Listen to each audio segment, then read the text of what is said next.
अच्छा भैया,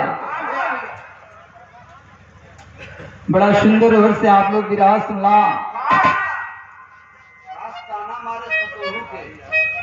सास और बहू के बीच में वार्तालाप हुआ। सासू जी ने कहा कि प्रयोजन है, भोजन कराना पड़ेगा।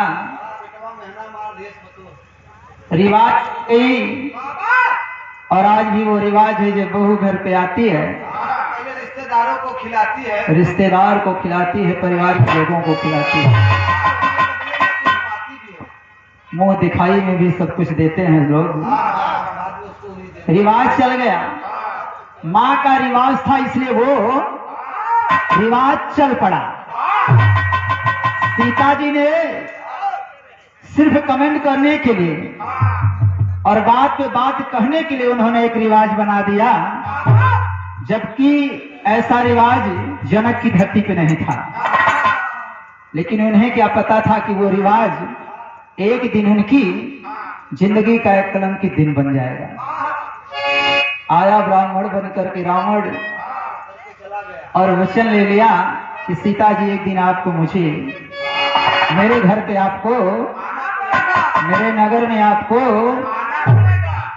और सब कुछ छोड़ करके सीता जी को वहां खाना खाना पड़ेगा। तो खाना के बनावत रहो कल।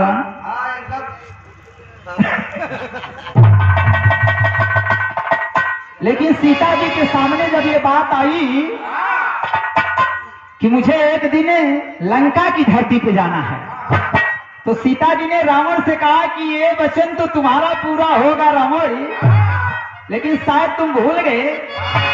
और आज मैं तुम्हारे सामने इस बात को करूं कि जिस दिन सीता तेरी लंका की धरती पे कदम को रखेगी, उसी दिन से तेरे विनाश का रास्ता, और एक दिन तू भी इस लंका को छोड़ करके,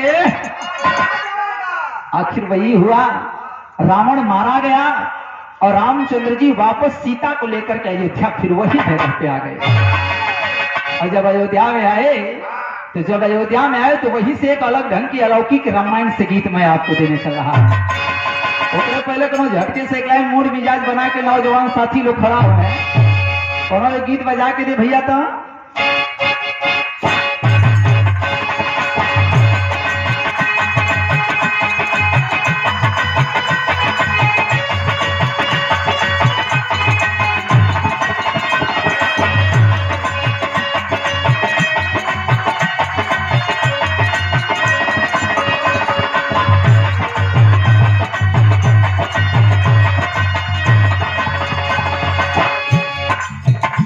मास्टर हमारे दोनों गीत बजावत हुए, बाबू हल्का में ट्रेवल हमरे में और बड़ा कम होता।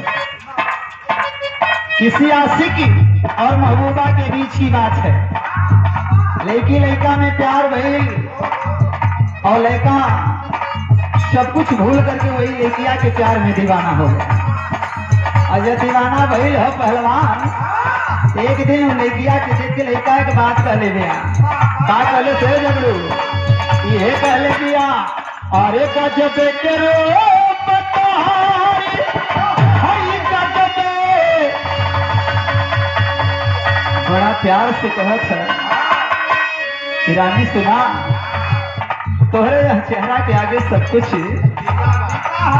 दिखा। कहा दिया, अरे गजब के रूप तोहारी, गजब सूरतिया के पवलू न हो।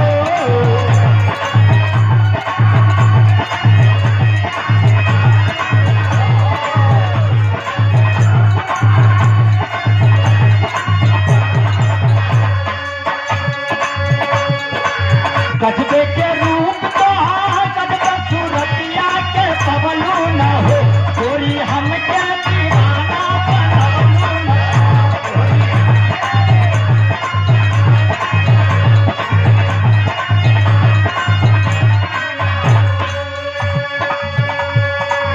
इतने ना एक बात और कहले है पहलवान, तोहरे पे लागल बा मान ये सोना।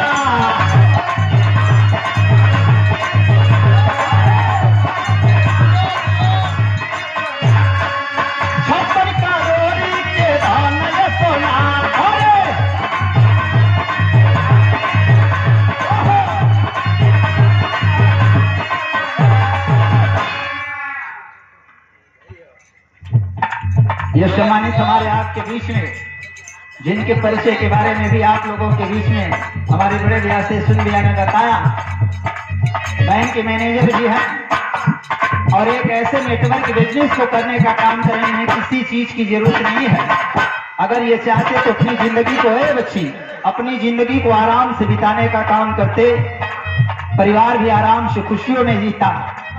लेकिन कहीं न कहीं से समाज के हित की बात इनके दिल में है कि समाज को भी आगे, अगर मैं मेवा मिश्री मलाई खाने का भाव रखता हूं तो कहीं न कहीं से मेरे समाज को भी दाल रोटी की व्यवस्था हो। इसलिए इन्होंने एक बीड़ा उठाया और शेख साहब के माध्यम से एक नेटवर्किंग का बिजनेस शुरू किया और जिस बिजनेस में अनेकों ऐसे समाज के लोगों को जोड़ने का काम किया है जिन्होंने कभी ये सपना नहीं देखा था कि मेरे भी जिंदगी में साइकिल होगी।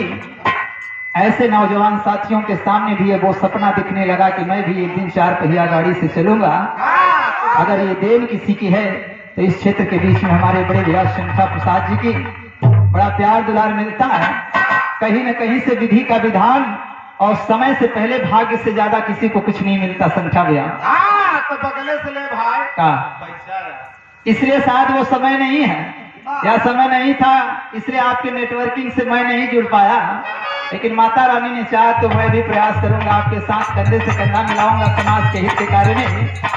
अमूल्य पुरस्कार 500 रुपए का दोबारा पुरस्कार हृदय की गहराई से प्रणाम करता हूँ।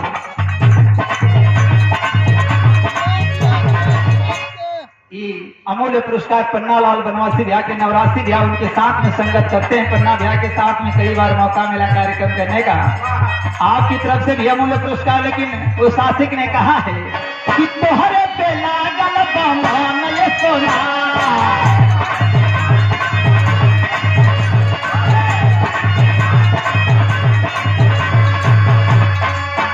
अरे छप्पन का रोहड़ी के धान ये सोना,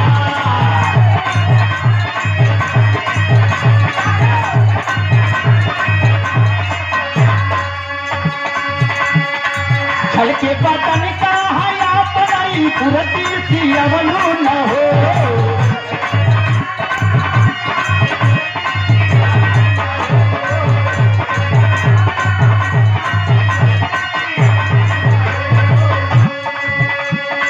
छलके बटन का हया पराई पुरती सी अवलू न हो, थोड़ी हमके दीवाना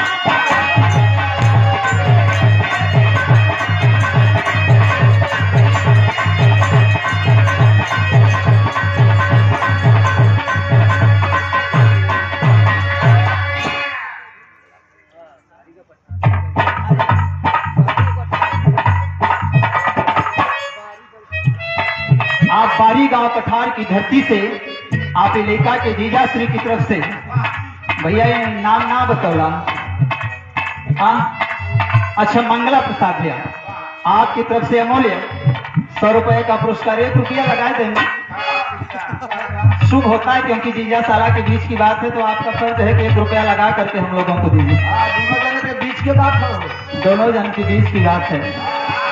वैसे भी महानता आपकी है, बड़ा स्नेह प्यार शिशुन भैया को लोगों से दौड़ दौड़ करके आपने दिया। हृदय की गहराई साहब जैसे समाज सेविक लोगों को भी प्रणाम करता हूँ। लेकिन गीत की दूसरी लाइन लगी है,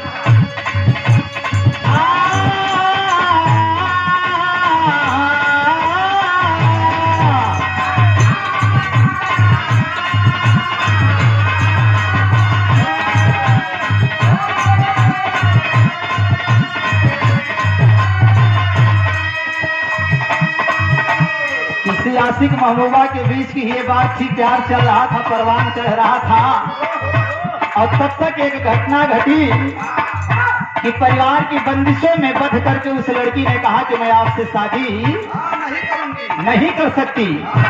जिस गीत की लाइन को रानू मंडल जी ने गाने का काम किया है। और शंखा भैया संगीत एक ऐसी चीज है, ये इतिहास का पन्ना, वेद का पन्ना कहता है कि जमीन पे रहने वाले इंसान को भी आसमान की बुलंदी देने का काम करता है। किसी ने सोचा भी नहीं था कि रानू मंडल रेलवे स्टेशन पे गाने वाली और पूरी दुनिया उसकी गीत को सुनेगी। लेकिन सरस्वती की देन है, स्वर की देन है कि आज पूरी दुनिया उसे जानती है। लेकिन गीत कौन सी गाई थी रानू मंडल जी ने?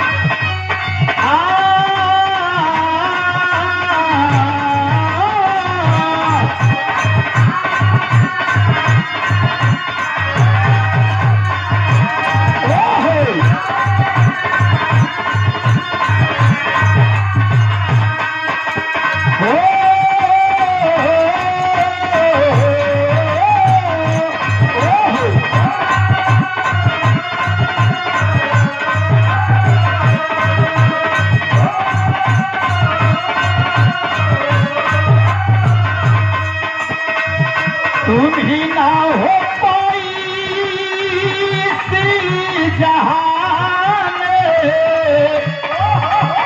हम तुम मिलेंगे उसी जहां में। तेरी मेरी तेरी मेरी तेरी मेरी कहानी।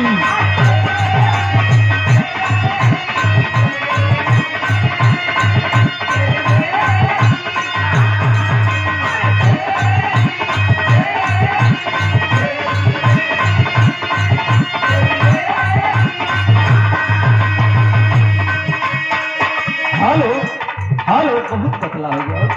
हेलो, आधा पाउंड बेच देते बेटा। हेलो, आवाज दिया है। अरे तेरी मेरी तेरी मेरी तेरी मेरी कहानी।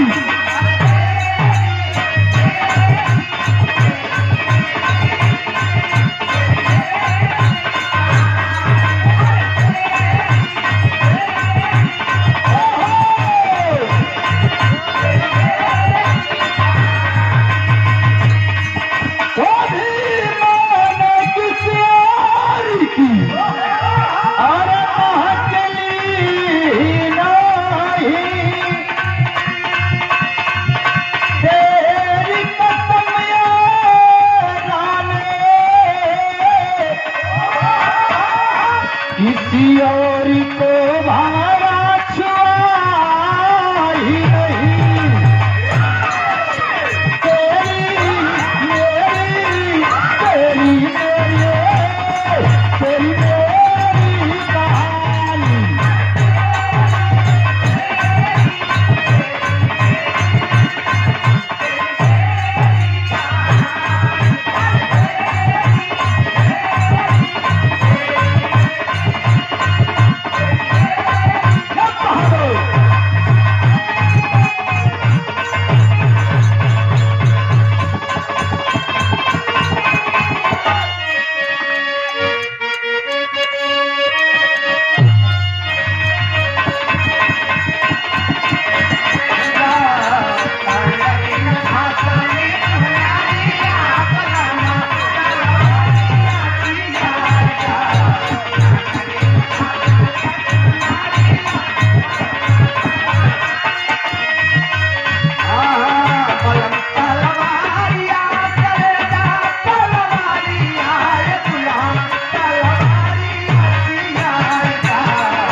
आइए यहीं से गीत की शुरुआत करता हूं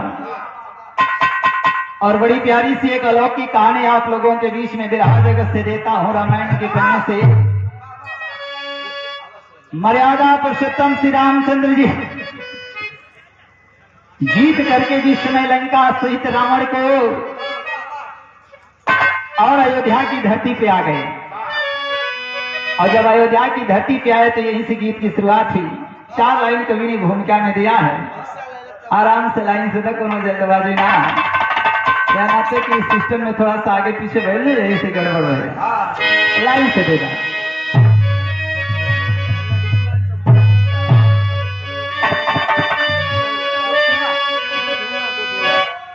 आपको धुआं की धरती से लेका के मौसा श्री याद ने महाबली सरोज आपकी तरफ से भी 101 रुपए का पुरस्कार हीरे की गहराई से नमन करता हूं।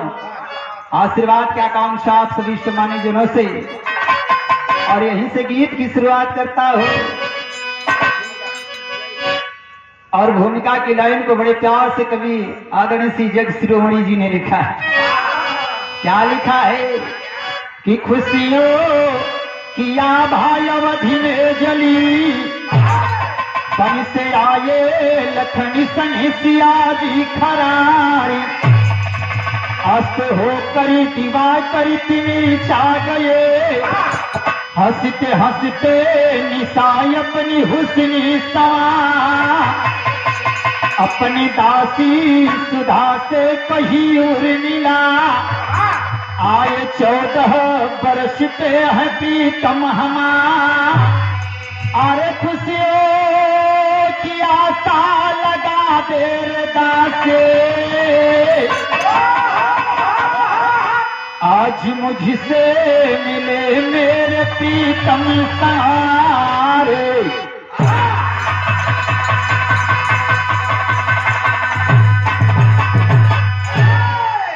जिस समय अयोध्या की धरती पे मर्यादा पुरुषोत्तम सहित लक्ष्मण सहित लोग पहुंचे हैं, धीरे धीरे आधी रात बीत गई, और जब आधी रात बीती तो मर्यादा पुरुषोत्तम राम ने लखन जी को कहा कि अभी आप भी जाइए और उर्मिला आपका इंतजार कर रही होगी। और उर्मिला अपनी दासी सुधा को आवाज देती है कि मेरा पति मुझसे 14 वर्ष के बाद मिलने आ रहा है, आ रहा है, तो आज ऐसी सेज को सजा दे दासी, पलंग टूट के एक हो जाए। केहू अपन दासी से कहे कि ऐसा सेज सजा दे कि पलंग टूट के 4 टुकड़ा हो जाए। काम इतना बढ़िया हो जाए कि लोग याद अच्छा, और दासी को आवाज दिया, दासी सेज सजाना शुरू करती है। दासी साउंड का है, जब सेज सजाना शुरू किया वही समय उर्मिला अपनी माता कौशल्या, जिस कौशल्या माता और सीता के विवाद के बीच में रावण को बुलाने का कार्य हुआ था, वही माई की कोठरी में गए और सीता जी और कौशल्या के बीच के विवाद में सीता जी को लंका जाना पड़ा, और उर्मिला और मां कौशल्या के वार्तालाप के बीच में धीरे धीरे समय बीतने लगा। तो इसमें कौन कहां जा रहा है, आइए मैं गीत की लाइन में देता हूं, एक लाइन गीत लगा ऐसे नीचे जाते बदल के लाइन।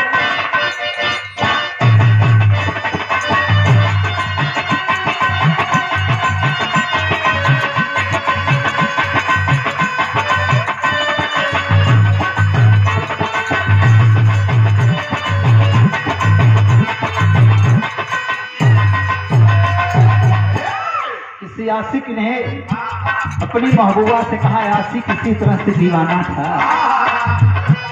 अपने संगीत में जैसे झगड़ू दीवाना है वैसे वो आशिक अपने प्यार में दीवाना था। जलते पानी पिए है, ज्यादा प्यास रहा तो स्वाति को बूंद चुआ तो वह पिए चाहत रहा। इस आशिक ने अपनी महबूबा से कहा, झगड़ू क्या कहा, अरे हाय तेरी, हाय तेरी, हाय तेरी पायल करे बुलबुल,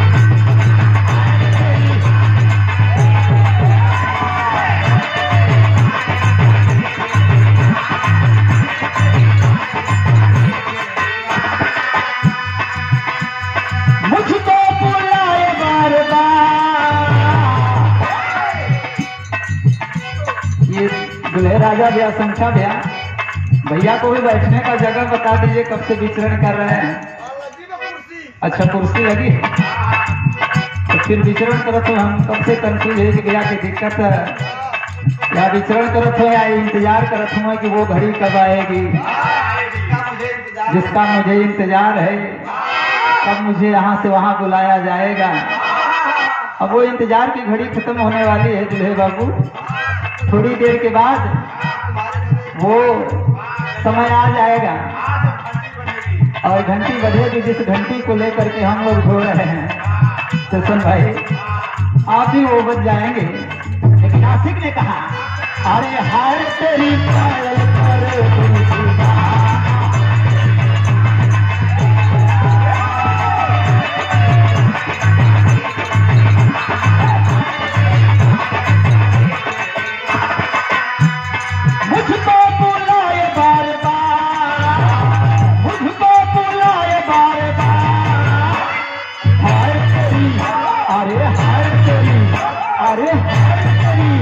अरे हाय तेरी पायल करे बुलबुल,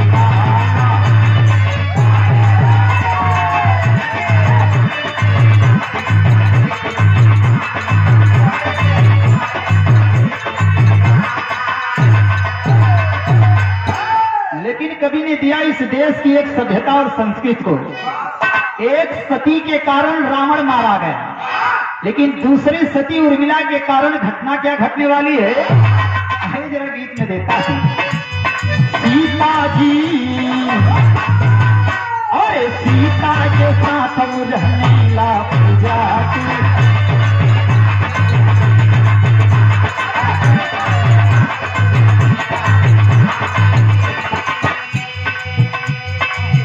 ओ सीता जी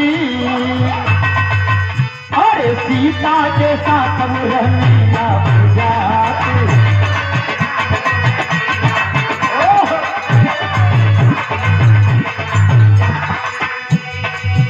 और स्वाति के भाव अवध में दिखाती, स्वाति के भाव अवध में दिखाती, सीता के संग उर्मिला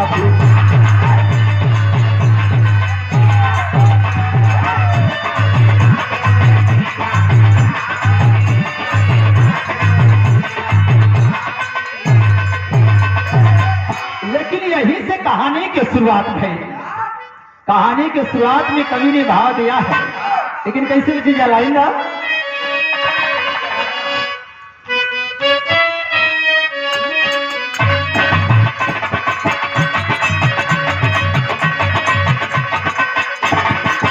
यही भाव दिया है, अरे माता कौशल्या के पाव को दबाती थी,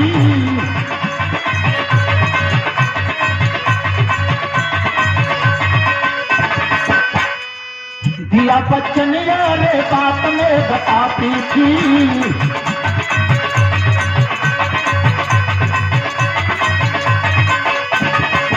देर हो गई दासी देखो यारे सेज पे,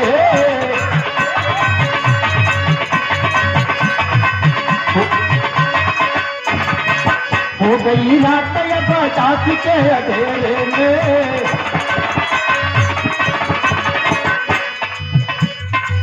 उमड़ा प्यार यारे सेज के देखो को,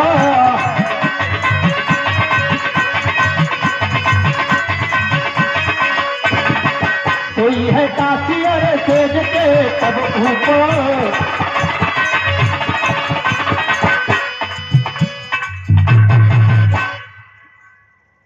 बड़ी विडंबना है, क्या जमाना आ गया।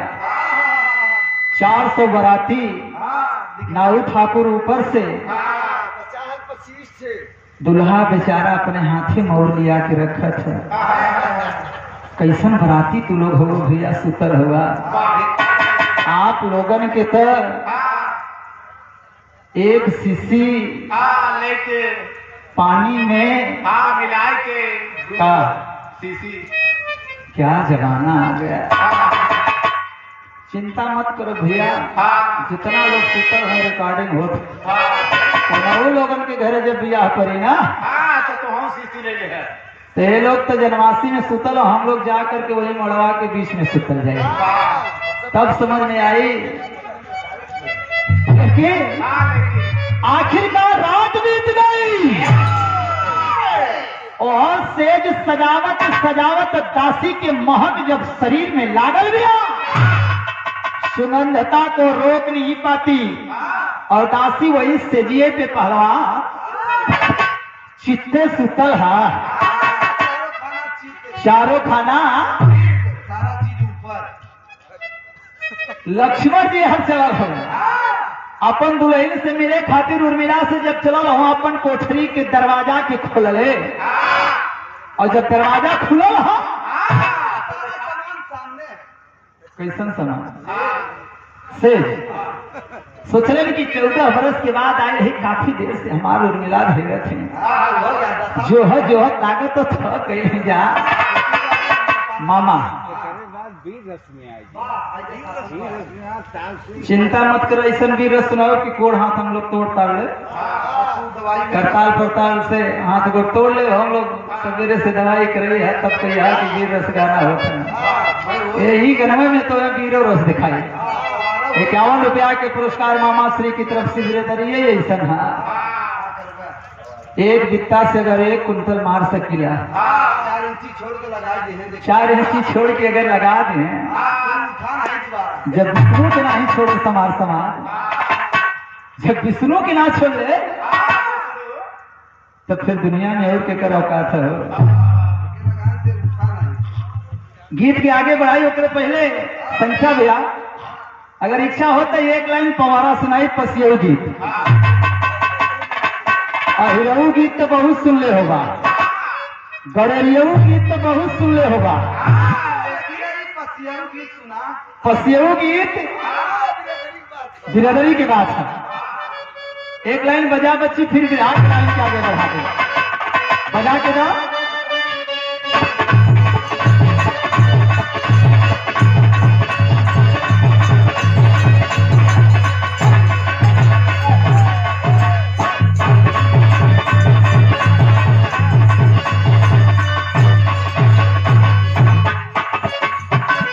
बड़ा प्यार से यह तकम, लेकिन इलाहाबाद एरिया में इस गीत के बड़ा प्यार से हमारे समाज के लोग, हमारे स्वजाति समाज के गायक गाते हैं। कैसे गावे जरा गीत बजा के दे बच्ची। अरे महता वहां से गाओ, हाँ अब सही है। देखो तो मामा का तुम दूर से गाना सही है। अरे माता वासी के चाही महादानी का चोरिया,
हेराक्ष को मारा, ये सब हमारा वंशज हार मारने का काम विष्णु जी ने किया। पासी समाज के लोगों को पता चला जब कि हमारे राजा को मारने का काम छलिया बनकर के विष्णु ने किया है, लोगों ने पीछा कर लिया। और जब पीछा करें तो वही समय विष्णु जी बराह का रूप यानी सुअर का भेष बना करके बाड़ा में घुस गए। और जब बाड़ा में घुसे तो पासी समाज के लोगों ने चारों तरफ से घेर लिया। आज मैं आपको बताने चला हूं कि एक बित्ता के हथियार से आखिर सुअर की हत्या पासी क्यों करता है, इस गीत में बताने चल रहा हूं। अरे खो जाता बाड़ा वहीने पहले बाला कारिया,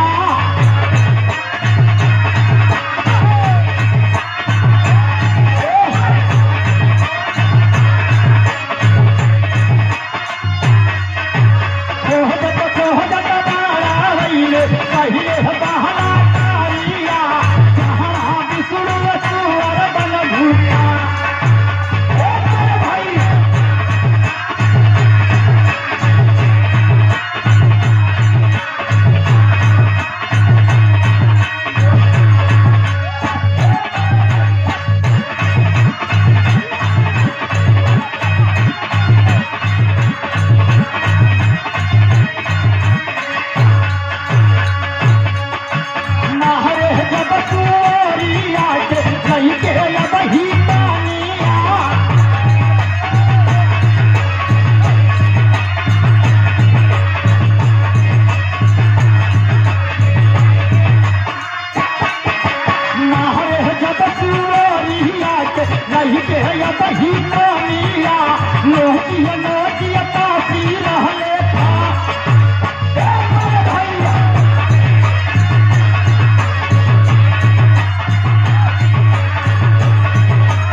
गीत के भाव आप लोग जानते भी होगा, यही पवारा है।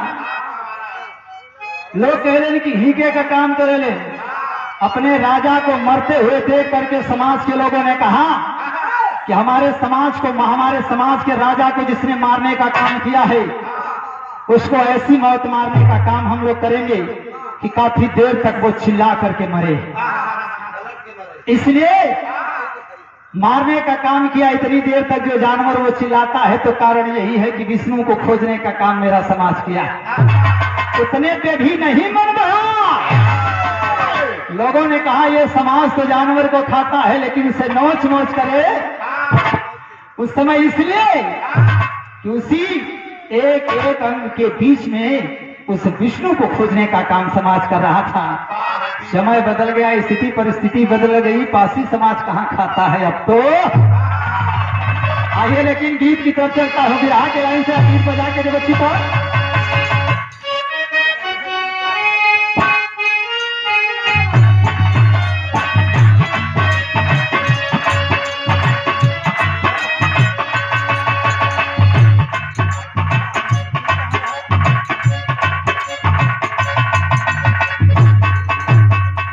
पवारा के गीत के लाइन में हो तो भूला गया। गीत के लाइन भा जौने समय दासी उधर सोई है और जब सोई हुई है तो उसी समय लक्ष्मण जी मिलने खातिर लिए चल दिए। और जब लक्ष्मण जी चलल हो वही गीत लगल है, कोनो को दुल्ही ससुराल बीच में है और वही ससुराल के बीच में दिन बीतल, महीना बीतल, एक दिन अपन ससुराल से अपन घर चल गए। सखी सहेली पूछ रही कि बतावा तो आज सैया कैसन हमें परिवार कैसन है? नरेगा में खटत है कि नहीं? मतलब ओकर दुल्हा नरेगा में खटत है।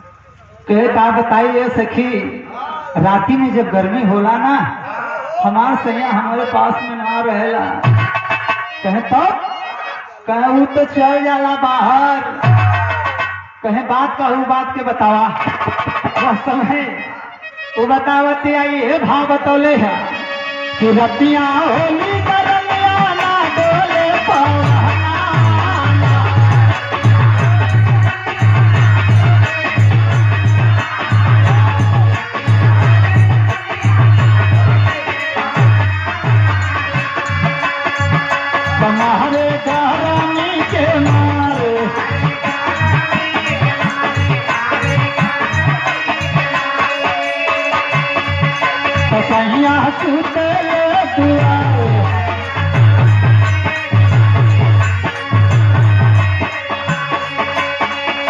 तो हमके सासू न दिया मारे निहाना माना।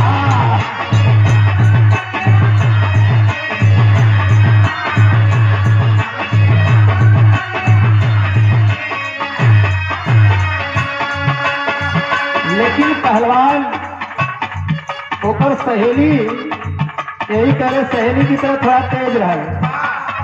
और जब तेज रहे कहे अरे पगली बस इतनी दिक्कत है कि मरो तो हर साथे ना सुता था, एक रास्ता हम बतावत थी ना, तो और मरो सुती ना, दिन रात निरहुआ मतीन सकल रही। कहे तो करी का कौन रास्ता हा, तो बतावत दिया कहे को तो मामा बोलवा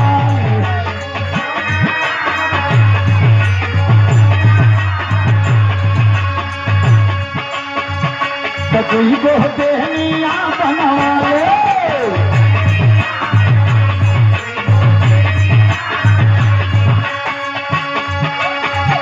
कहे कह रतिया, कहे कह रतिया बोलई हालत डोले।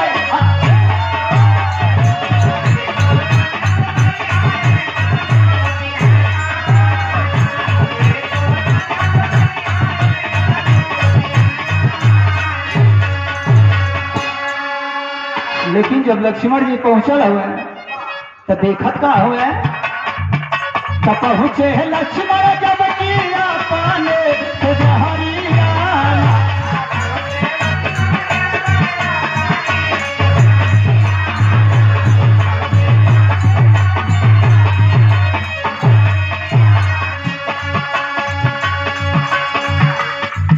तो पहुंचे लक्ष्मण जब किया पाने सुजहरिया।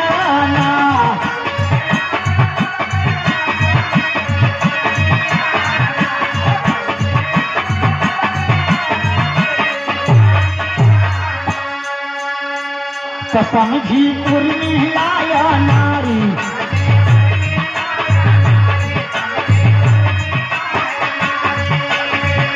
तो जुल्फा दिहले यदि हारी।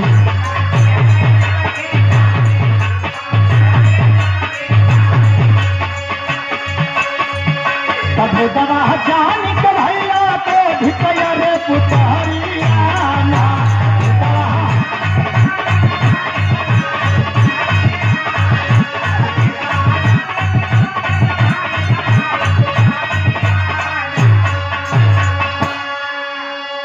ये बाबू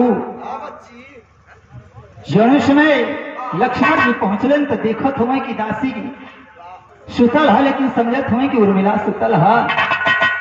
और उर्मिला इतना मदहोश है कि ओकर केश पूरा बाल ओकरे चेहरा पे है। भैया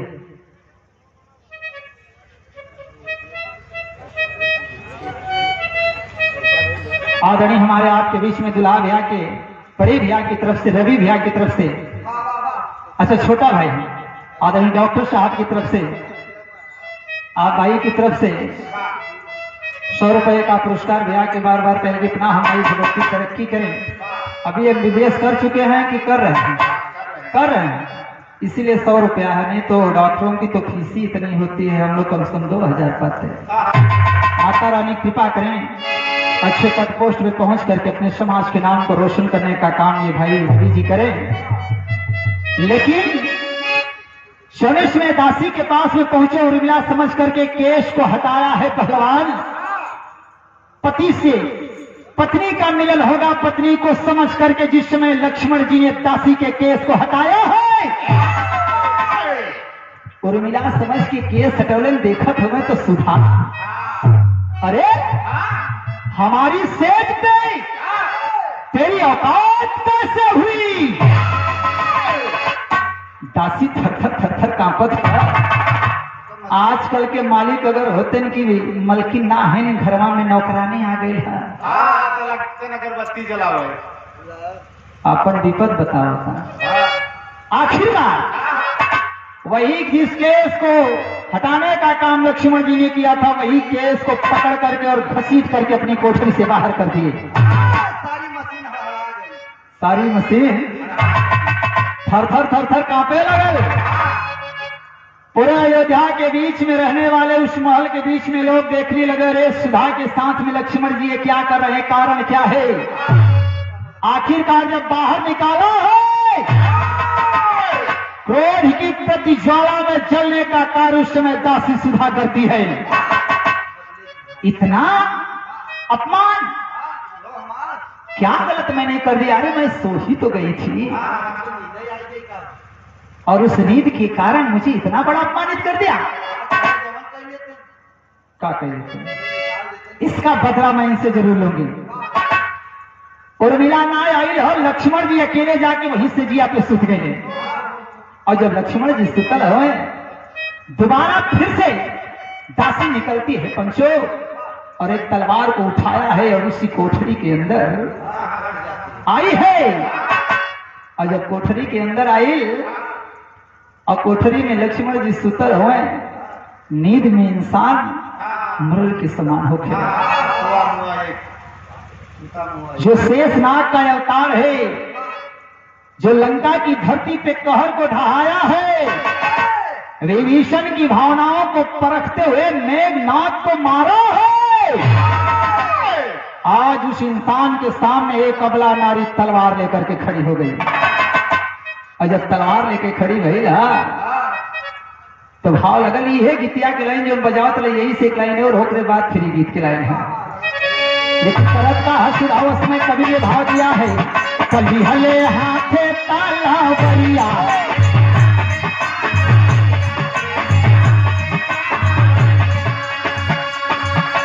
पहुंचल बा देखा दुअरिया,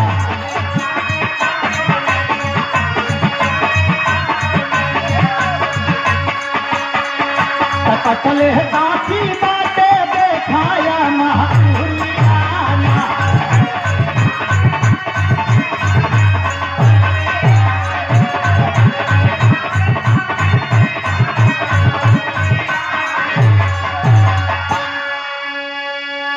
आओ पंचो, आखिरकार दासी ने लक्ष्मण जी के गर्दन को अलग कर दिया। लेकिन क्रोध की ज्वाला इतनी तेज है प्रेम भैया कि एक भाग करने के बाद भी सुधा दासी की ज्वाला अग्नि जो क्रोध की थी वो शांत नहीं हुई। तो ये पुराण कहता है, ये वेद कहता है, आनंद रामायण कहता है कि लक्ष्मण जी के शरीर के 5 टुकड़े को करने का काम किया। और जब 5 टुकड़ा किया तो ले जाकर के गठरी बना करके सरजू के किनारे एकदम तट पे डाल के चलाए। पानी में डरले है, 2 बजे रात तो के कर फोन आना था। जब आए ले जाके डाला, वही समय भोरहरी के टाइम हो गई तो अत्रि मुनि नहाए चल रहे। और जब नहाए चल रहे पहुंचल हुए, और जो ही अत्रि मुनि जा करके स्नान करने के लिए अपने पहले कदम को डाला है, और जब कदम के डलन तो वही पैरिया से गठरिया छुआई दिया। और जब अत्रि मुनि के पैर से गठरी छुआए तो वह गठरिया से एक सुंदर नारी की रचना हो गई। वेद में बड़ा भेद है, वेद विद्वानों में है और भेद विद्वानों में है। जब एक नारी का रचना भई, अत्रि मुनि नहा के आगे बढ़त हुआ तो जो नारी का रचना भई एकदम निर्वस्त्र है, शरीर पे को कपड़ा नहीं है। ना है। आगे आगे अत्रि मुनि, पीछे पीछे लक्ष्मण रूपी नारी। और जब चलो है अत्रि मुनि एक बार पीछे मुड़ के देख ले, नहीं है ये घोड़हरिया में कौन हमारे पीछे लगा रहा, का मूड बनाया है। अच्छा, घोड़हरी में अत्रि मुनि सोचने की लगता है हमारे ब्रह्मचर्य को ये भंग करने के लिए कोई अप्सरा आई है। कैसे पिंडा पर इनके बाबू से। अच्छा, यही सोच करके इनकर बाबू आखिरकार जब चलो हो तो झूमर छंद लगा, और है छंद के लाइन है कि लखिला जाए गया ना चपला जैसन रूपना,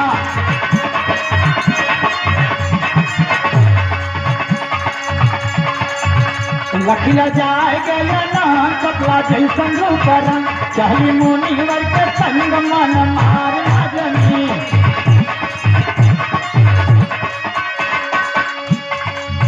मुनि जी समझे ठगने ना साथिए वही बात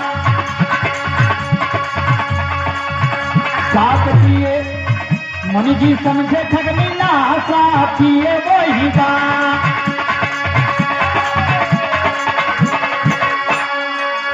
चाहली छुई बदन के पहाड़ बनी नार ना बनी साथ सुनी के गंभीर उठे ही अंदर की पिछले सरह से तीर मन मारना जो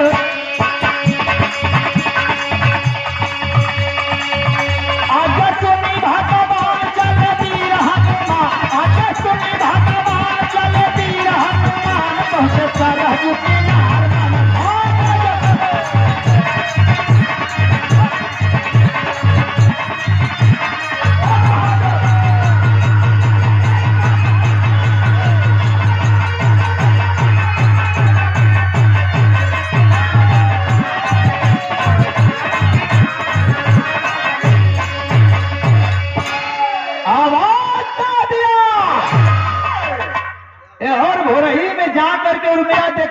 तो सजिया पे नाता दासिया ना तो पति देव लक्ष्मण जी पहुंच गई भाभी सी के पास में सीता जी के। अरे दीदी 14 बरस तो तुहार सेवा हमार पति कैले आज मौका मिले के आजो के दिन ना छोड़ो। सीता जी कहे अरे उर्मिला क्या कर रही है तुम्हारे पति को तो रात में ही भेज दिया। पतिदेव जी ने हमारे मर्यादा जी ने कहा कि जाओ उर्मिला के पास में वो तो रात में ही चले गए थे। कहे तो जब राती में गए तो कहाँ गए पता लगा 6 काल रोवत उर्मिला तो बताए कैसे लक्ष्मण तो मेहरारू बन गए हैं अब तो कोई दूसरा रास्ता खोजना पड़ेगा अपना कहीं और पड़ेगा। आखिरकार विवश होकर के सीता जी मर्यादा पुरुषोत्तम राम के पास में पहुंची हैं। पता लगाइए हमारे पता लगाने के लिए आपने हनुमान को भेजा था आज मेरा देवर नहीं मिल रहा है उसका भी पता लगाने के लिए हनुमान को आदेश दे दीजिए। बजरंग बली आ गए स्वामी आदेश। अरे कपिवर भैया लक्ष्मण रतिये से ना आवल है कहाँ चल गई पता ना है जरा खोजा महल खोजलेन अटारी खोजलेन अगल बगल गांव बारी खोजलेन लेकिन ऑर्केस्ट्रा में नहीं देखे मतलब लक्ष्मण जी ऑर्केस्ट्रा में गए हैं। आखिरकार खोजत खोजत जब आधा दिन बीतल विधि का विधान वही सरजू के तट पर पहुंच गए जहां पे अत्रि मुनि ने श्राप दिया है कि जाओ जिस रूप और जिस चेहरे पे तुम्हें इतना बड़ा घमंड है इस शरीर को अगर कोई छू लिया मर्द तो तुम तो नारी हो लेकिन जो मर्द तुझे छुएगा वो भी एक नारी का रूप चेहरा नारी का है लेकिन भाव लक्ष्मण का। लक्ष्मण जी मने मन सोचत हुए कि एक तो दासी मर ले दूसरे इनके शरीर पैर से छुआए के बाद हम मेहरारू को रूप हो गए ले और तीसर मुनि जी का देखा श्राप देते हो कि अगर केहू मौरत छू ले तो वो नारी हो जाए। बड़ी चिंता में लक्ष्मण जी वही सरजू के तट पे विचरण करत हुए और तब तक हनुमान जी खोजने के लिए निकल पड़े। जब निकले थे गए माटी के गीत लगल कौन गीत चलत थी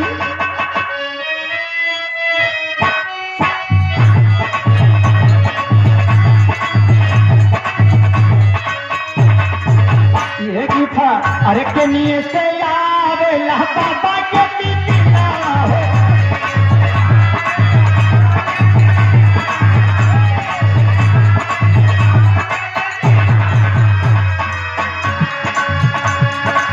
के लिए से आवे बाबा के पीना के लिए से आवे लाल महीना अहिरे कहाँ पड़ी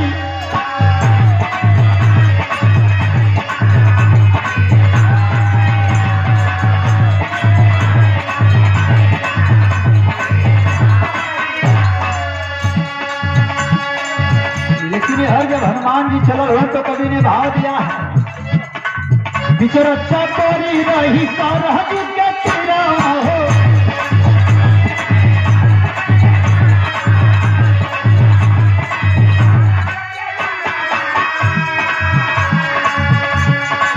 बिचरच्चा कोरी रही सरहद के तीरा कैला रंजनी कुमार अहिल सावरिया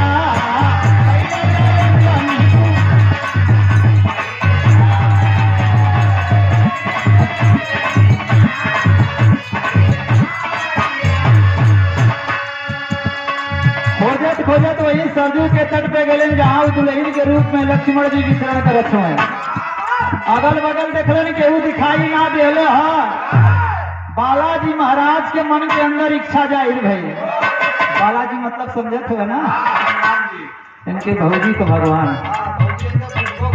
पूजबो करन जब पहुंचल है हनुमान जी पहुंचलन अगल बगल केहू ना दिखाई दे सोचलन कि काहे ना यही दुल्हनिए से पूछी कि तू हमार लक्ष्मण भैया के कहीं देख लो है जब हनुमान जी आगे बढ़त हुए तो दुल्हनिया 4 कदम पीछे जाते हनुमान जी दौड़ के 4 कदम गए तो दुल्हनिया छोड़ के 6 कदम पीछे गए लक्ष्मण जी तो सोचत हुए कि अरे हनुमान तुम्हारा दिमाग कहाँ है छुए की कोशिश मत करे ना तो कोरोना में फंस जाएगा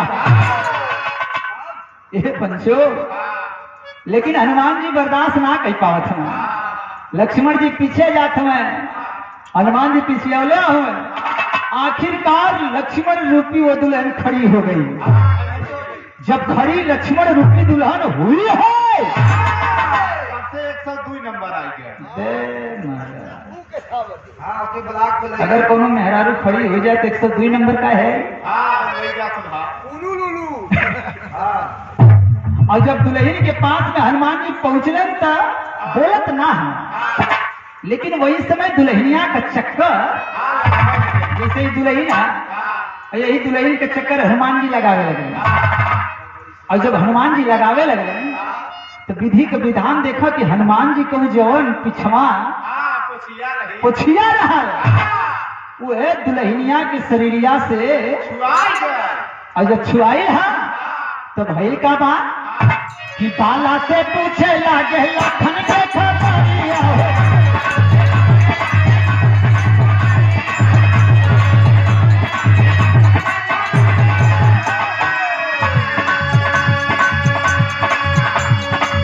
कैले छुआए पूछा देखा बला तरिया हो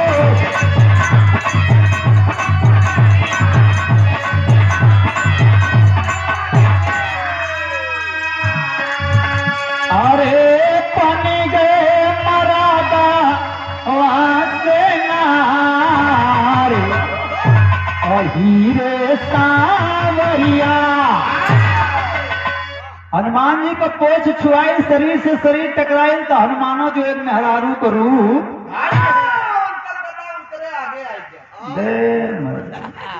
हनुमान जी गदा हनुमान जी के आगे आ गया और जब हनुमान जी का ढांचा बदला रहा हनुमान जी अपन देखे लगले अरे आखिर हमारा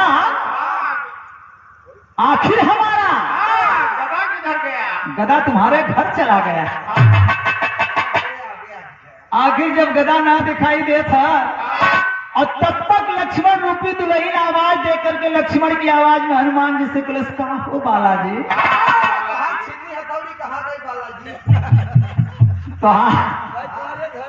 ये दशा कैसे भाई हनुमान जी कहलन अरे लक्ष्मण भैया तू ये कौन रूप है हनुमान जी की बात के सुन के लक्ष्मण के हमार छोरा पहले आपन देखा बड़का ब्रह्मचारी बनत रहला बनरी के साथ में बियाह का प्रस्ताव जब प्रभु जी रखले तब के उठा के फेंकला था जाके लंका में गिरल जाके अयोध्या में गिरल दौड़ा हुआ हमार पिंडा पारे जान बाबा साहब का संविधान ना रहे ना तो तोहरे ऊपर 300 लग जा दो नारी का रूप हो गया और जब दूधू मेहरारू हो गए ना अपन सारी बात लक्ष्मण बतौलन, बड़ा विवश हो के लक्ष्मण के सामने हनुमान जी मुंह लटका के खड़ा हुआ है। तब तक सीता जी कहे हे प्रभु तोहार हनुमान जी गए ना इले ना कहे चिंता क्यों करती हो रानी, अभी मेरे दाहिना और भुजा मेरे दोनों भाई हैं। भरत शत्रुघ्न को आवाज दे दिया जाओ जाओ भैया को खोज करके लाना है। धनुष बाण ले करके रथ सजा के दोनों भाई चलल हुए और जब चलल हो तो फिर माटी के गीत लगल। कौन बच्ची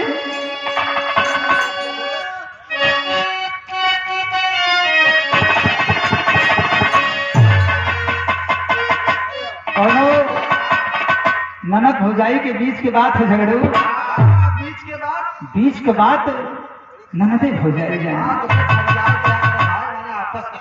आपस के बात है, भाव है। गर्मी के महीना में छत पे देवर भौजाई, गर्मी के महीना में भौजाई ननद सुता रह जाए। आधी रात भइल धीरे धीरे भोरहरी हो गई और जब भोरहरी में पूर्वा हवा चलल है का सुना रोआ ननदिया उठ के भौजैया के झचकोर के जगह, अरे भौजी सुन भौजी कलश का बात है काहे भोरहरी में जगावत हो। उसमें कहे भौजी हमारे को इच्छा ब्याह तो हमार कह दे लेकिन गौना ना गई है। कहे तो देखो ननद अपन भौजाई से बात करेगा ये कहले दिया अरे नरतिया रे डोले चलेला पवन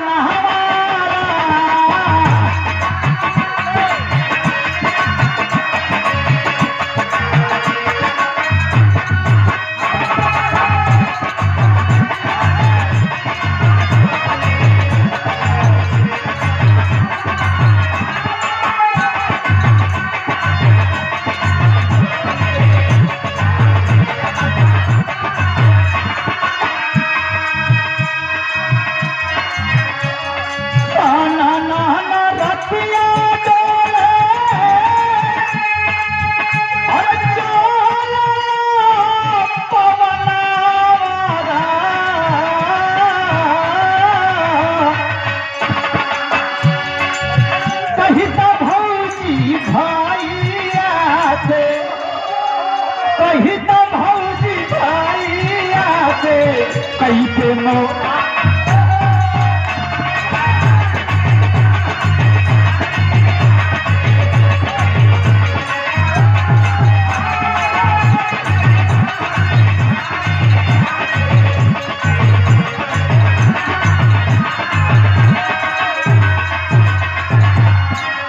कि कही तो भौजी भाई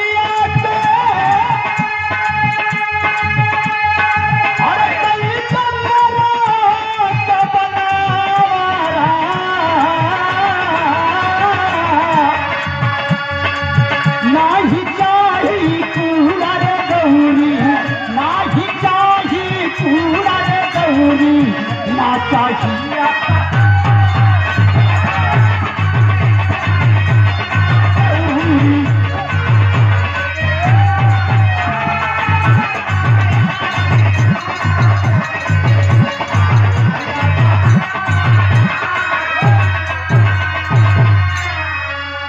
माटी के गीत से हमारे बड़का भैया हृदय सम्राट जिनकी एक कजरी की लाइन को गा करके पूरे पूर्वांचल में तहलका ये भौरा मचाया था। वो गीत की लाइन थी 12 दिन के बरही माने ला जहनवा 12 दिन के होला जरूर। बिरहा में भी मैंने गाया, कजरी में भी गाया। आप भैया की तरफ से मूल्य 101 रुपए का पुरस्कार हृदय की गहराई से प्रणाम करता हूँ। कलश के हमें कूड़ा दौरी ना चाहिए, बस हमारा गौना करा दा। दुल्हनिया जब इतनी बात सुनने से कहे अरे न दो कैसे कराई, अभी रुको भाई लाइन के और आगे बढ़ाई। कहे कूड़ा दौरी कुछ ना चाहिए भौजी हमारा खाली गौना करा दा। अगर देवे का इच्छा हा तो बस 2 चीज दे दी। कहा चाहिए बताओ क्या कि ना ही चाहिए कूड़ा दौरे अरे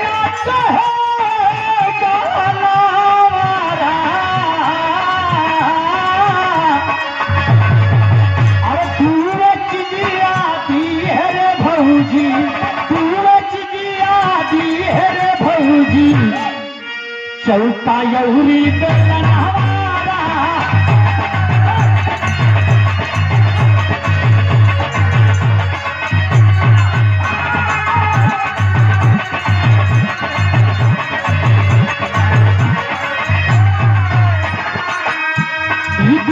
चीजिया दिए है रे भौजे अरे चौका बेलन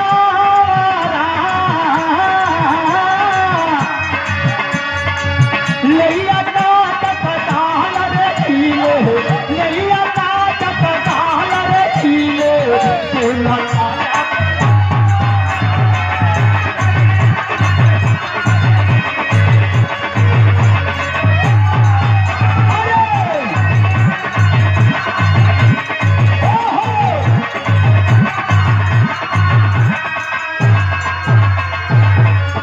आखिरकार लक्ष्मण को खोजने के लिए भरत और शत्रुघ्न चला रहा हूं। मामा हमारे मुड़े के हाथ ले चल रहा कि वीर रस का बनाए हर पत्ते न बचत है। आखिरकार दोनों भाई चल दिए कहे प्रभु जी के आज्ञा रे मानी चल दोनों वीर नहवारा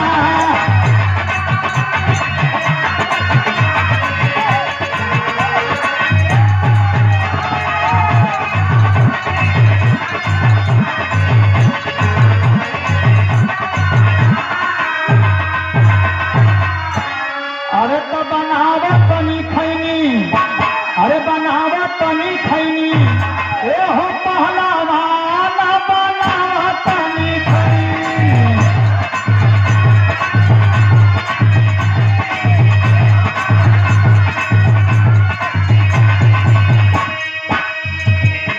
इस विरहा में गाना ना है तो हर बार बार खैनी पे हम गीत गावत है।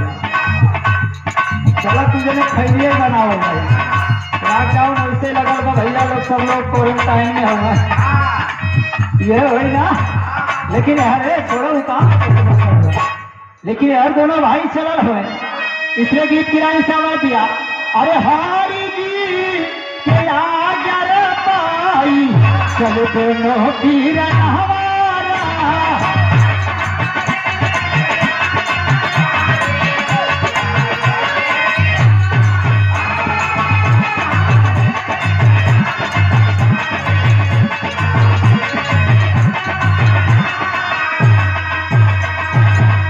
हरि जी के आज्ञा पाए चलो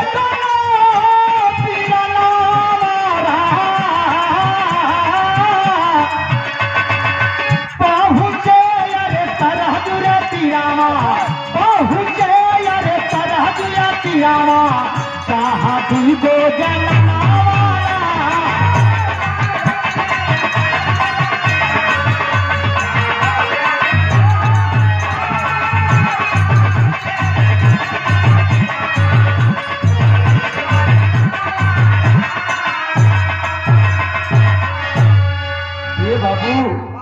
खोजत खोजत आखिर वही सची के तट पे पहुंच गए जहां पे पहले ही से दुर्गो मेहरारू लक्ष्मण और हनुमान के रूप में विचरण कर रहे हैं। भरत और शत्रुघ्न जब पहुंचे तो शत्रुघ्न का निगाह वही समय वो दोनों दुर्गो सहेली बीच पड़ल है दोनों पनिया के जानी और जब देख रहे थे हाँ ही देखा भैया आइए और देखा कि क्या खोजत हुआ कहे लक्ष्मण को खोज रहा हूं हनुमान का भी नहीं पता है कहे खोजाई बाद में हुई पहले खोजाई बाद में हुई पहले आवा कैसन मांगा पहले खुदाई छोड़ के पहले खुदाई करल जाए खुदाई आपस में जिससे खोद के लोग मजाक करे कहीं आवा हंसी मजाक कर जाए दीगो बड़ी सुंदर सुंदर और दुल्हन बैठल है। अब जब दोनों भाई आगे बढ़े लगलन तो लक्ष्मण जी कहे आप सुना बड़का भैया जो भक्त बनत हुए भरत भैया के दिमाग लगता काम ना करत है पूरा ब्रह्मांड इनकी चर्चा करता है। बड़ा सरल स्वभाव का भाई भरत पाया है, सर पे खड़ाऊ लेकर के चला है और दोनों मेहरारू के देखिए हरिया कायावत हुए। दोनों मेहरारू मोह लटका के बैठे हैं शेषन भाई। और जब देख रहे उस समय एक ना बल्कि दोनों मेहरारू तब खड़ी हो गई। और जब खड़े हो गए वही समय लक्ष्मण और हनुमान रूपी दुल्हन को देख के भरत शत्रुघ्न दोनों भाई जाकर के एक एक दुल्हन के पास में खड़ा हो गए। और जब दोनों दुल्हन के पास में एक एक मर्द खड़ा हुए धनुष बाण नीचे रख ले। और जब धनुष बाण के नीचे रख ले वह समय लक्ष्मण और हनुमान रूपी दुल्हन की कलेजा थर थर थर। अरे विधाता क्या होने वाला है। तब तक भाई का बची जा तेरी लाइन दा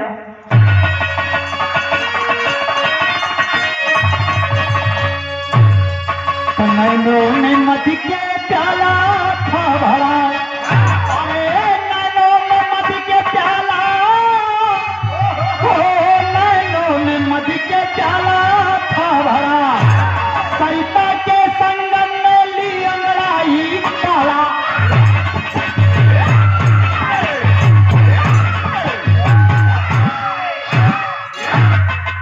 नैनों में मध के प्याला था भरा। अरे सरिता के संगम में ली अंगड़ाई काला। नैनों में मध के प्याला था भरा। और जब दोनों मद के भाव में दुल्हन की देख के मदहोश दोनों भाई भैल हुए तो कभी को चार लाइन हमारा वाला चौक से दिखाई देता। कैसे बच्चे चार लाइन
बाबू ए बाबू ए बाबू तू हमार बाबू हुआ। तू बतावा हमारा बेटवा है। आखिरकार काम के वशीभूत हो करके भरत और शत्रुघ्न ने एक एक नारी को गले लगाया है। और जब दोनों जन नारी गले लगोले अपने आप के रोक ना पावत हो। जब रोक ना पावत हो तो पकड़ के लाइन लगा।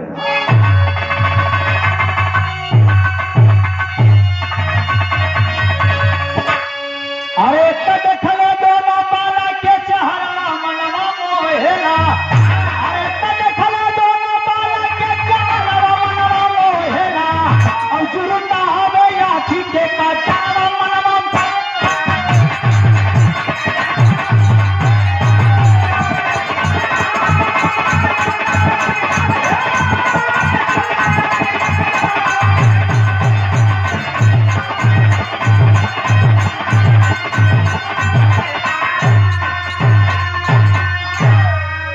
मन के अंदर आग लगल बा। अरे काम जब सताई हो एक नारी बोलो शानया बनाई हो।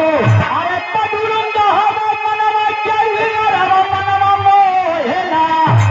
और जुल्म हवे आखी के कजरवा मनवा मोहेला। रूप बदल गया, शैली बोलने की वही है, और 1 से 2, 2 से 4 नारी हो गई। हर सीता जी तब जिद करके छछनाए हैं, ऐ प्रभु ये कैसी लीला है, उर्मिला के इस दुख को मैं नहीं देख पा रही हूं, चाहे जो करिए लेकिन लक्ष्मण भैया को खोज करके लाइए। रामचंद्र जी नारी की बात में विवश होकर के निकल पड़े, और जब मेहरारू के आगे भगवान जब विवश हो गए तो हमारे तो हर कौन औकात है,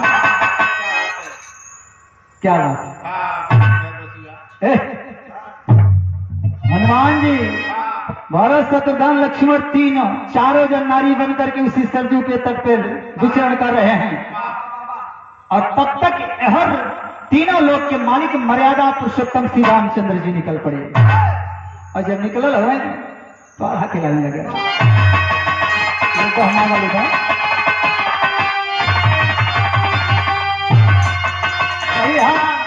आरे कैसे पतंग काटी जाई डोरिया से भैया,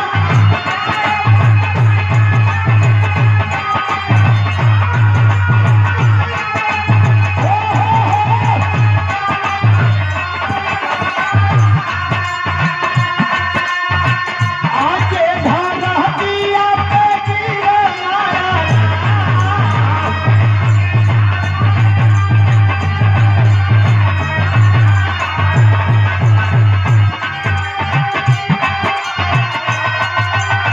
वही तो विचारण करे चारो गुजरिया बाबू,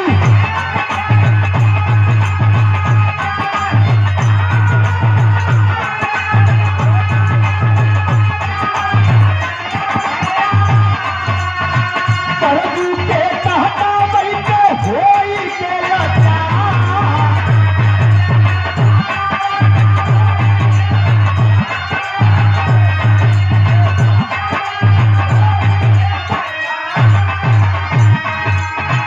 आरे कराना तारक भैया देखो रघुराई भैया,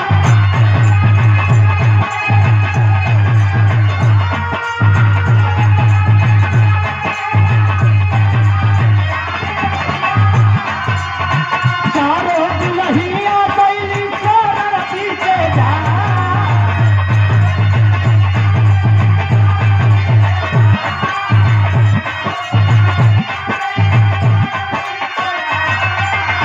गिरते चोरनिया बदलना रामा के रूपवा भैया,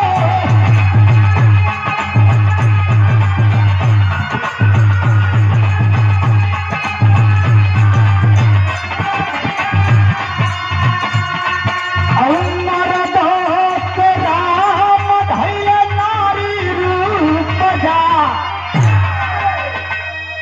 एक पंचो मर्यादा पुरुषोत्तम राम को क्यों कहा गया, क्योंकि साधारण इंसान जिस तरह से हम आप अपनी जिंदगी जी रहे हैं, उसी तरह से 24 अवतार में एक अवतार प्रभु राम का दिया गया, वो मर्यादा पुरुषोत्तम के रूप में।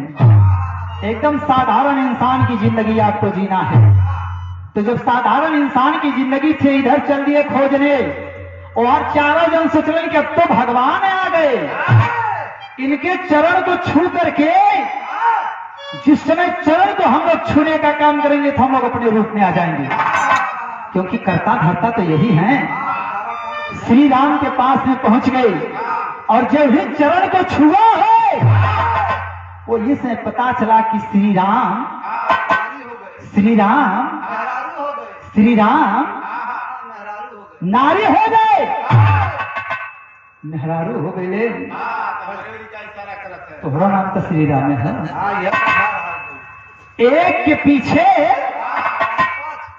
वेद ने कहा कि एक नारी के पीछे भइल 5 नारी के रचना। गीत की लाइन पे जरा गौर करिएगा, 5 टुकड़ा दासी ने किया है, 5 नारी अयोध्या के महावीर लोग हुए हैं। सीता जी विवश होकर आखिर गुरु के शरण में पहुंची हैं। वेद का पन्ना कहता है, लेकिन उस वेद के पन्ने में उस भाव को उस लाइन को, उस चौपाई को तुलसीदास जी ने इसलिए लिखा क्योंकि यही पे आकर के बात अटक गई। लोगों ने कहा कि भगवान दुनिया में सबसे बड़े हैं, लेकिन जब 5 लोग नारी बन गए पता नहीं चला, तो सीता जी गुरु वशिष्ठ के चरण में जाकर के गिर गए। और जब चरण में गिरी तो गुरु वशिष्ठ जी ने कहा क्या चाहती हो बेटी? तो उन्होंने कहा कि आपको पता लगाना पड़ेगा। अरे प्रभु नहीं है, मैं कैसे पता लगाऊं? तब सीता जी ने भाव दिया था, गुरु गोविंद दोऊ खड़े काके लागो पाए, और बलिहारी गुरु आपकी जो गोविंदी दियो बता है, ये कहता गोविंदी दियो बता है। एक पुरुष लिंग स्त्री लिंग में पता है ना बेचारा, और नाम श्री राम रख दिया गया। अच्छा, गोविंद इनका राजा रहा, इनके राजा का नाम गोविंद, इनके बाबू का नाम रामचंद्र, इनका नाम श्री राम। वाह क्या बात है। यही चक्कर में एक दैया लहेर है 7 नंबर। आखिरकार गुरु वशिष्ठ ने कमंडल में रखे हुए जल में जब ध्यान को लगाया है, जब ध्यान लगौलन सीता के नियर बोलौलन, ए सीता है कमंडलवा में देखा, देखली तो निर्वस्त अवस्था में 5-5 मेहरारू कहे, अरे गुरुदेव ये का करत होगा? ये दाढ़ी जाता बढ़ा के अरे कमंडल में केकर फोटो देखा था? तू कवन बाबा हुआ? नाम तो समझी रहा हो। ये का करत होगा? सीता जी के गुरु वशिष्ठ समझावत हैं, अरे पगली ये नारी नहीं है, ये मेहरारू ना हुए, इतना तोहार सबको पति हुए, तोहार सबको बिठवा हुए, तोहार सबको देवर हुए। सारे भेद को खोला है गुरु वशिष्ठ जी ने वो एक कमंडलवे में देख के। नेटवर्क कितना आगे बढ़ गया समझता भैया। उस जमाने में कमंडल में देख करके आगे की बात को लोग बताते थे, आज 4G मोबाइल में देख करके बताते वहां पे वीडियो कॉलिंग में क्या हो रहा है। आखिरकार सीता जी ने कहा अब आप ही बचे, आप जाकर के उन लोगों को सही रूप दिलाइए। गुरु वशिष्ठ जी चलल हुए, और जब गुरु वशिष्ठ जी चले वहां पे गए, तब लोगों ने कहा कि अब तो गुरु जी आए, गुरु के चरण को छुआ हम लोग अपनी सही रूप को पा जाएंगे। और जब इतनी बात के सुन के लोग 5 जन आगे बोलन तो गुरु वशिष्ठ तुरंत कहे, अब खाली हम ही बचल है, तू सत्ता नारी बन गई हुआ, मेहरारू से मनई बने का रिश्ता कोनो रास्ता कोनो देखा, थोड़ा दूरी बना के रखो। नियम को मोदी जी ने आज लगाया है, कोरोना में थोड़ा दूरी बनाओ 1 फीट की, लेकिन गुरु वशिष्ठ जी ने त्रेता युग में कहा था दूरी बनाओ, तुम लोग कोरोना में फंसी हो। आखिरकार सारी बात को बताया, और जब सारी बात को बताया वो इस समय गुरु वशिष्ठ ने कहा कि इसका तारनतार अब जाकर के काशी में होगा। काशी की जब बात आई तो बोले क्या करना होगा? कहें यहां से अयोध्या से आप लोगों को काशी मेरे साथ चलना पड़ेगा, और वहां चल करके 5 सप्ताह तक यज्ञ करना पड़ेगा, और जब 5 सप्ताह आप लोग यज्ञ करेंगे तब जाकर के आप लोग फिर से अपने सही रूप को पाएंगे। और जब इतनी बात को सुना तो 5 नारी चली हैं गुरु वशिष्ठ जी के साथ में। जब चली तो खड़ी पिलाने लगे, कैसे?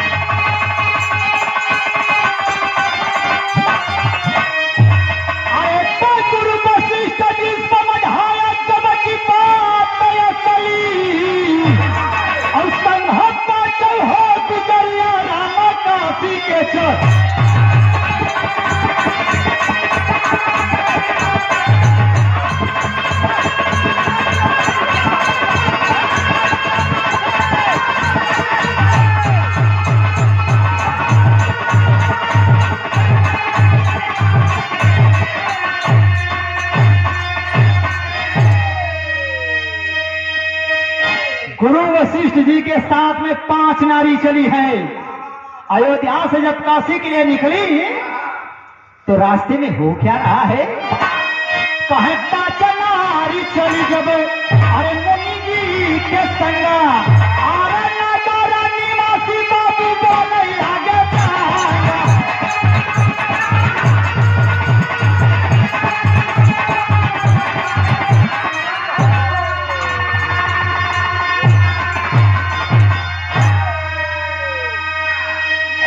नारी वो निर्वस्त अवस्था में ले करके कोनो अगर जोगी कोनो साधु चलते संख्या भैया तो नगर निवासी का कही है, उन्हें का पता है कि कारण का है।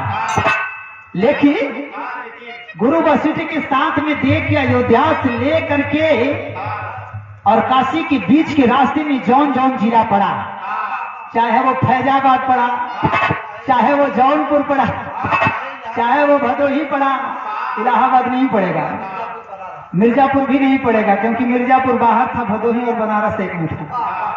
और जब जिस रास्ते से निकले थे कई रास्ते से चलेगी, राम की तरफ चक्कर थोड़ा लगे हैं, इसलिए आवाज दिया कहता चनारी चली जब अरे मुनि जी के संगा अरे नगर निवासी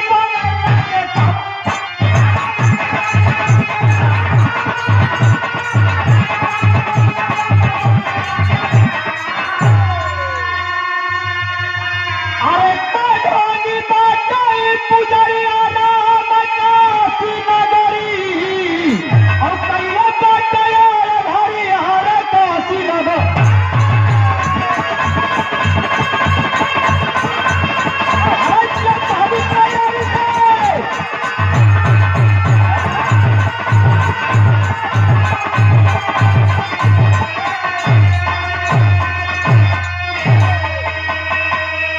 आओ पंचो देख करके गुरु वशिष्ठ जी को लोगों ने ताना मारना शुरू कर दिया।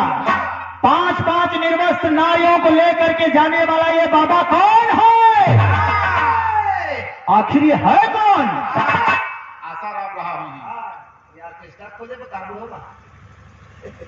ऑर्केस्ट्रा जो खोली वो निर्वस्त्र लेकर के घूमी, पचपच से लेके जाए। अध्यक्ष जी के यहाँ पहले वह दिन कार्यक्रम में हम लोग रह रहे हैं, कार्यक्रम हमारा लोगों का खत्म हो तो पहले 2 नारी, ओकरे बाद फिर 2 नारी, ओकरे बाद तबो ना मन भरा तो 2 नारी और हम कहा दादा रे दादा ये तो त्रेता युग में रहा जी हो। अनेकों लोगों ने व्यंग को बोलने का काम किया, लेकिन कदम गुरु वशिष्ठ जी ने नहीं रोका है। आखिर लेकर के पहुंच गए काशी की नगरी, और जब काशी में पहुंचे तो फिर से लाइन दिया है कहे पाचया सप्ताह गुरु यज्ञ के करवले और सही स्वरूप के पाचल जानत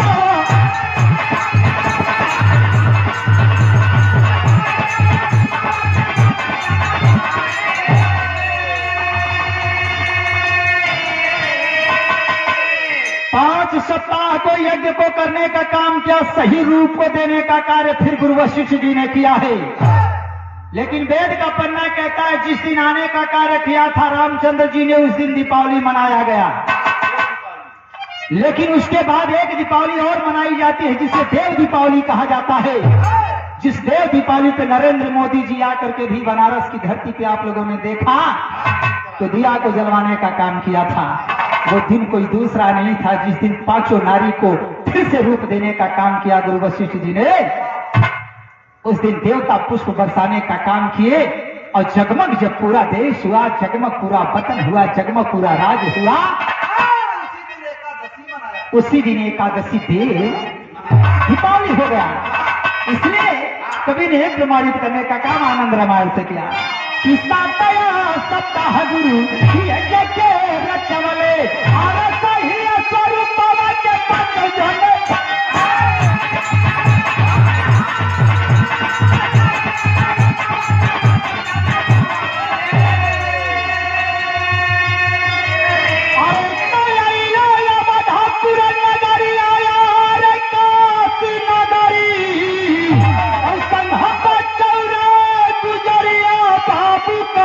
के चली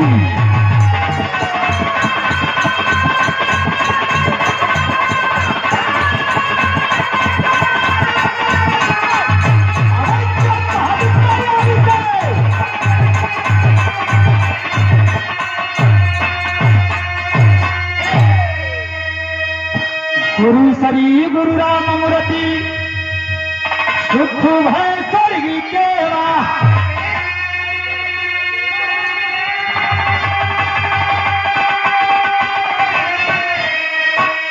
गीत बजाए झगड़ू राम लक्षण अरे तू तो भातो ही के निवासी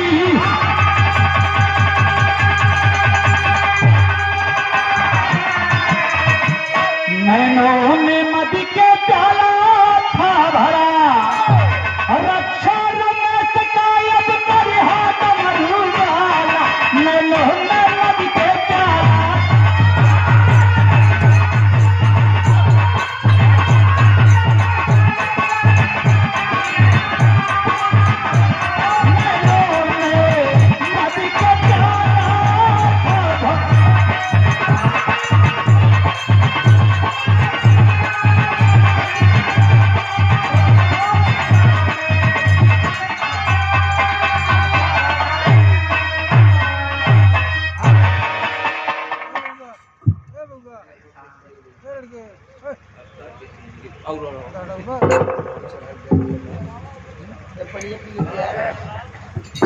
जाओ